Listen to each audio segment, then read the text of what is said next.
adlaw kanatong tanan mga ka oo. Ako na pud ni ang inyong pambansang crush, Jessica. Oo. Di umano sa purok size tutulan daw is Bohol, daghan ko na nga walang panty. Gituuhan sa kadaghanan nga gipangkawat ko no ang ilang panty sa mga engkanto. Atong paminawon ang pipila ka mga nireklamo. Natingala lang ko sa akong panty nga paghubo na ho nawala lang kalit. Dilibi at ganayaw gisablay sir o. Bag-o pa jud na akong inutang sa Natasha. Unya nawag kalit kisa kay gakuha adto. Nakapagdesisyon ang among team na imbitaron pagbalik ang iladong sidekick para tanawon nga engkanto bagyon ang nagkuha.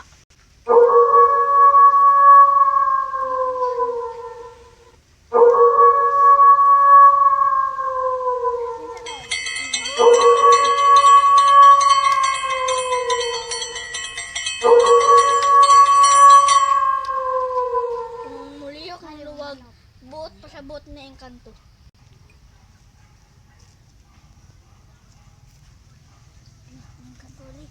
Engkanto.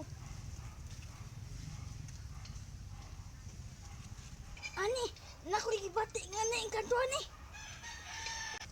Ani ba nawaan yung mga pante? Usir, ani jud sir ay bago pa din ako gihubo. So wala pa to'y laba. Wala pa good sir basta kay humatumot pa to gamay. Hala, sin ka luwag oh. Tadulta. Nung tini mo ani. Hala, murag ako am ng pante. Nakana na mo ako mo pulig bante. Kanay magipis-mas. Mga pante na yung gipismas. Oh sir, oh mga pante ni pero di man ni namo kinawat. Usir gikuha ra mo na mo diha. Ilabi na mo gid ni. Ambi na ang pante.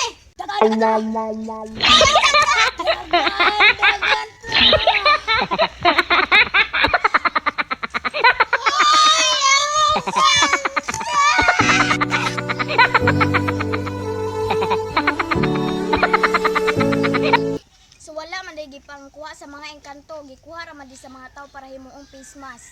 So diri ra tama ng atong segment. Daghang salamat sa pagtan-aw. Galing dito sa Purok Size Tutulan